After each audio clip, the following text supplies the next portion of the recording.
Oke. Sekarang sudah sampai di Cirebon. Nah, ini kolam baru teman-teman. Jadi seperti yang di video sebelumnya ya Norma ya. Kalau kolam baru belum ada ikan. Nah, ikan-ikan baru udah kita karantina dari Semarang. Itu nanti bisa langsung masuk kolam. Nah, seperti apa kolam barunya, seperti apa prosesnya.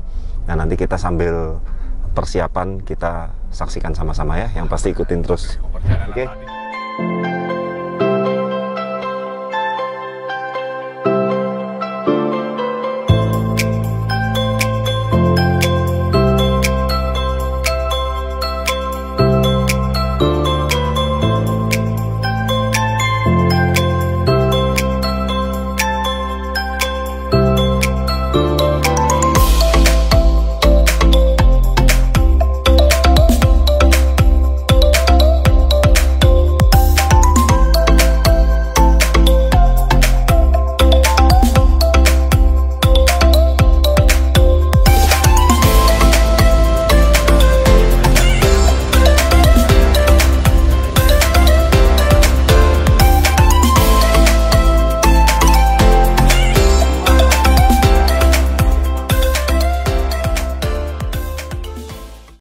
Oke, nah ini sekarang kita sudah di tahapan. Jadi ini kolam, sedikit saya jelasin speknya, Norma dan teman-teman. Kolam ini konsepnya minimalis, dikombin dengan natural. Kenapa? Karena kita menyesuaikan dengan desain rumahnya. Kalau terlalu natural atau terlalu mediteran banget, dengan desain rumahnya agak nggak match. Ya, sesuai dengan lokasi konsep rumahnya dari beliau. Kebetulan customer Cirebon ini rumahnya konsepnya minimalis, tapi kita sedikit perpaduan dengan waterfall yang ada batu-batu alamnya. Ya, jadi kesannya naturalnya dapat, minimalisnya juga dapat. Nah, sehingga dengan spek yang nggak terlalu besar, ini kurang lebih kapasitas ini 9 hampir 10 ton. Kedalaman air 1,35, hampir 1,5. Dan itu yang Norma injak sekeliling L itu filternya. Ya, nanti kita coba akan bedah bongkar juga apa aja isi filternya, sistemnya gimana. Nah, yang pasti ini kolam ini tadinya sudah running sekitar 4 harian dari Norma. 4 hari? Ya, proses penggaraman sudah, bakteri starter sudah masuk, kemudian clay mineral water untuk membuat kualitas air ini benar-benar bagus. Sudah dilakukan semua, sehingga ikan baru yang nanti masuk diharapkan cepat beradaptasi, cepat mature, sehingga nanti cepat stabil di kolam yang baru. Nah, ini yang pertama kali harus garam dulu, setelah itu baru Bacto Plus supaya nggak netral lagi, karena garam itu kan fungsinya netralin, baik yang jahat maupun yang bagus dia bisa netralin. Nah, makanya kita pertama kali garam dulu, baru yang step-step berikutnya ya gitu ya. Nah, ini fungsinya kenapa sih kok diapung-apungin seperti ini, supaya dia pengenalan dengan suhu air di dalam plastik ini teman-teman, apalagi perjalanan keluar kota. Ini suhu ini pasti drop, panas, paham ya? Nah, sedangkan air kolam ini suhunya lebih dingin. Nah, sehingga biasanya kalau kita nggak adaptasiin begini, langsung dibuka, langsung dimasukin, ikan bisa kaget. Kaget itu macam-macam, bisa collapse, bisa flashing, bisa dia lemes gitu kan. Makanya ini biar suhunya agak sama dulu, kurang lebih nggak usah lama-lama, 10-15 menit. Nah, setelah itu baru nanti kita buka. Nah, dibuka nanti seperti biasa tahap pengenalan air, kita lepasin ikannya satu persatu. Nah, seperti apa yang pasti nanti ikutin terus. Nah, oke ya, setelah suhu ini kurang lebih sama, 15 menit tadi ya Norma ya.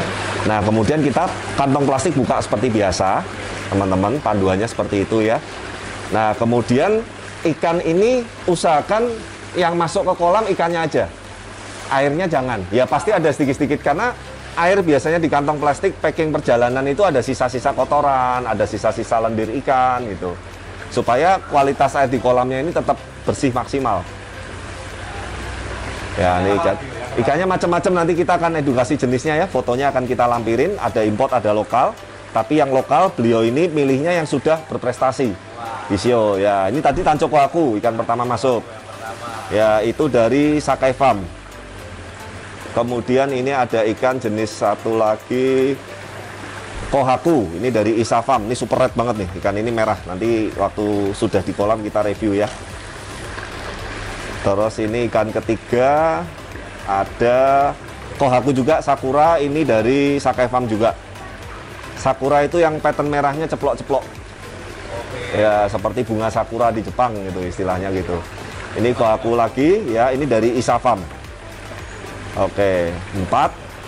Ini yang kelima, Beni Kikurio, lokal, tapi dia sudah pernah prestasi di show 1 kali.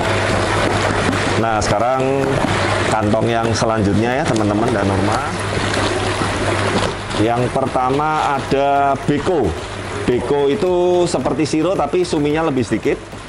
Ini dari farm lokal, tapi ini ikan sudah 2 kali prestasi juara di show.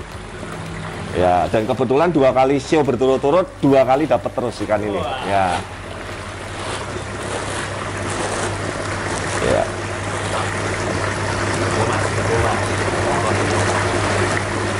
Ya, hitam putih. Tuh, strong sekali ya. Ikan ke-6 Beko, ikan ke-7 ada Gosiki, import dari Kawakami. Ikan ke-7, oh merah banget ini. Terus ikan ke-8 ada apa ini mas? Siro Ginrin ya? Atau Asagi? Siro Ginrin ini dari Okawa Farm. Sebetulnya ikan ini strong sekali buat show, cuman belum sempat di-show-in. Terus ke berapa tadi nih? 8. Terus ini ke-9 ada Asagi Ginrin dari Osuka Farm. Terus ke-10 ada Beni Kumon Ryu dari Kawakami. Ini kan unik nih, nggak ada sisek, doisu, warnanya merah sama hitam. Ya, berarti berapa tadi? Yang pertama kan 5, yang kedua 4, 9 ya berarti ya? 10. Ini sisanya berapa? Sisanya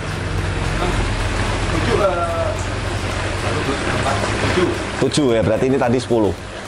Oke, ya ini sekarang yang berikutnya. Ada ikan apa lagi? Ya, ada gede-gede kali. Ini yang ini agak gede-gede nih. Kebetulan 3 ikan ini pertumbuhannya cukup cepat sekali. Dan kemungkinan 3-3-nya betina semua ini.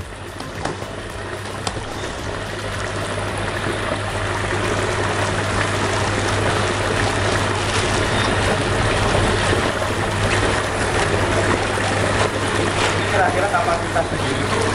Ya sebetulnya kalau idealnya kan kalau anggap 9-10 ton itu kan kali 2, jadi 20 ekor. Cuman nanti biasanya tahun kedua ikan kalau udah 50 cm up lebih ya memang harus dikurangin, karena kan ibaratnya ikannya kan nambah gede juga. Nah ini Sankei dari Sakai Farm, ini gede nih, udah 35 up. Kemudian ada lagi ini apa ini? Soa Ginrin dari Isafam. Shinoda ini, sorry. Terus ini yang ketiga Beni Kikurio, ini lokal tapi udah pernah juara juga di show. Oke, mantap. Berarti 13. Nah, terakhir ikan-ikan satu warna atau penjinaknya. Nah, sekali lagi betul. Ikan satu warna ini sangat penting sekali teman-teman, karena untuk leader atau untuk yang mempelopori makan di satu kolam. Dan biasanya kalau di kolam baru seperti ini, yang bikin ikan cepat adaptasi dan cepat berani itu ikan satu warna atau polosnya ini. Itu. Ini dikasih berapa ya? Ini ada berapa? 4 kayaknya, saya ingat saya. Sebentar. Lupa saya. Tadi berapa? 10 tambah 3. 13 ya? 13. Ini 4 betul. Ya, yang pertama ada yang warna putih polos. Ini namanya Platinum Ogon Ginrin. Import dari Isumiya Farm.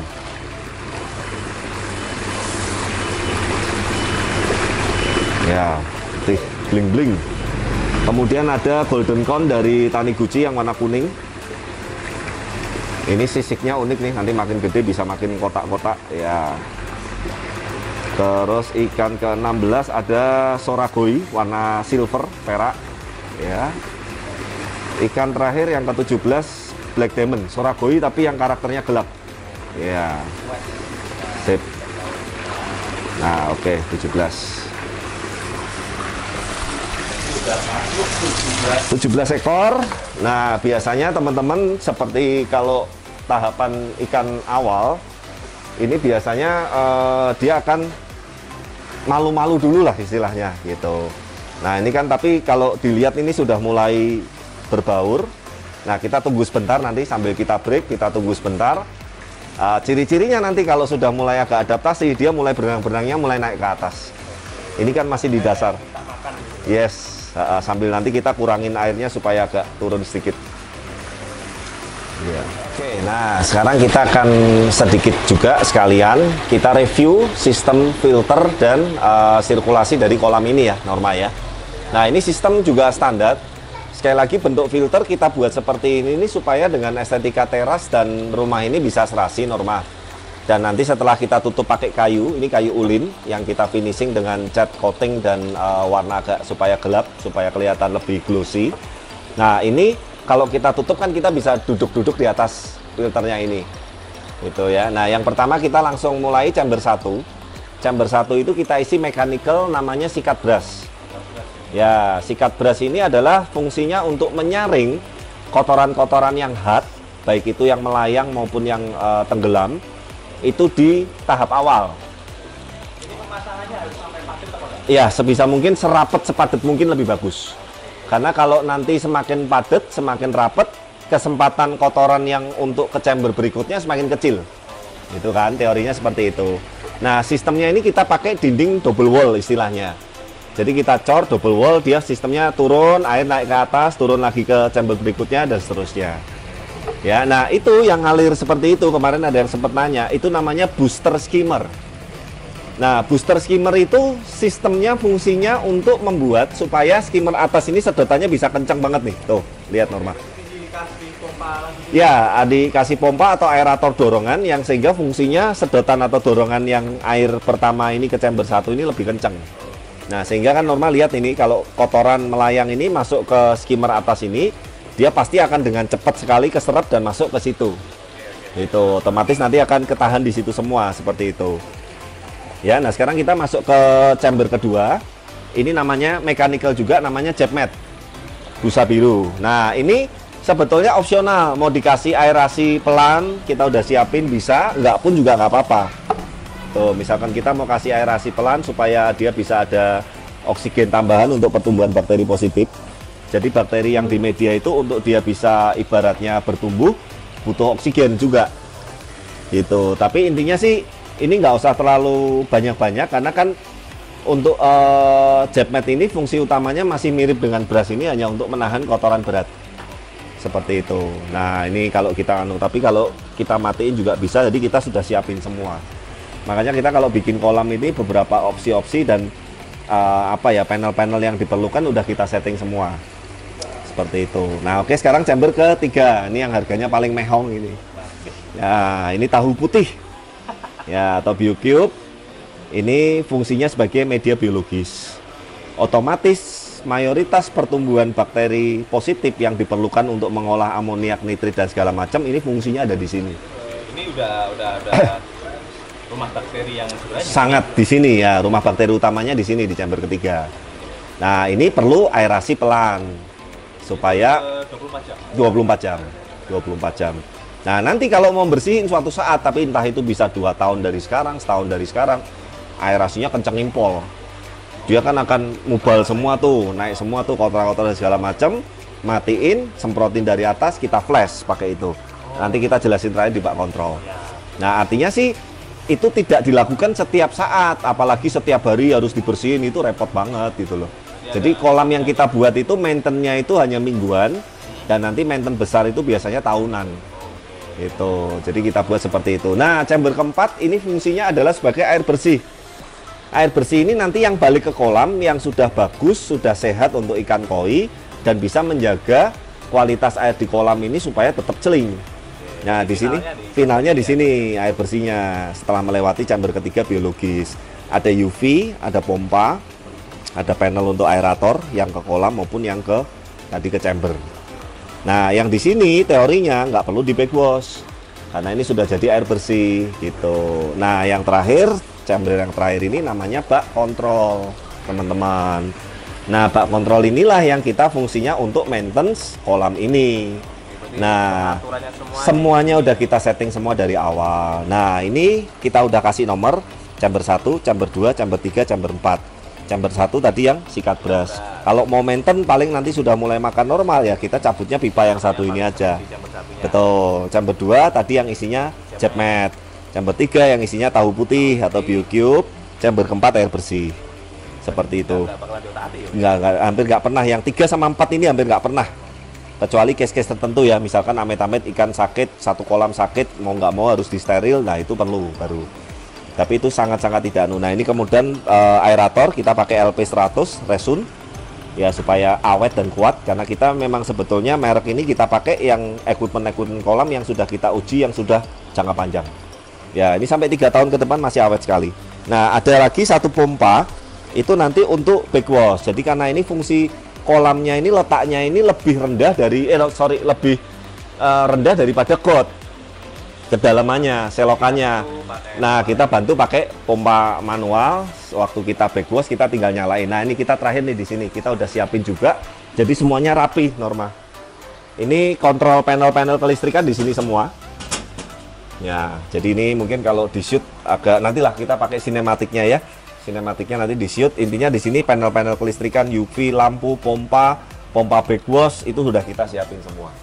Jadi nggak kelihatan rapi. Jadi di sekitar kolam itu nggak ada pipa-pipa, nggak ada kabel-kabel melolor. Nah ini Norma kalau mau nge-shoot nih. Ya nge-shoot dari sini. Tuh. Kita umpetin lah intinya, kita cariin tempat yang bener-bener ibaratnya dia bisa efektif. Wah, kalau ini seperti itu. Nggak Nggak ganggu sekali, nggak ganggu kolam. Simple sekali. Tapi ini letak ini kan karena permintaan customer di sini. Ya mestinya sih mau ditaruh di mana aja sih bisa. Oke, dah beres. Nah seperti itu ya teman-teman. Jadi memang usahakan bahwa kolam ini kita buat ini terutama untuk penghobi atau koi lover itu jangan yang ibaratnya merepotkan dalam hal maintenance maupun dalam hal kita menikmatinya, seperti itu. Jadi tadinya sudah ada kolam, kita renov total dan hasilnya seperti ini. Nah beliau ini salah satu saya bilang animal lover yang sangat, wah binatang koleksinya banyak banget ya. Kapan-kapan nanti kita review binatang-binatang yang lain. Ada kucing, ada burung, paruh bengkok, ada reptil, ada apa itu? Sugar glider ya. Anaknya juga suka sekali sama binatang-binatang. Yang pasti teman-teman terima kasih sekali yang sudah menonton dan menyimak. Jangan lupa dukung terus channel kami, like, comment, subscribe. Dan semoga channel kami bisa terus berkembang dan bermanfaat. Dan sampai ketemu di video-video berikutnya. Bye.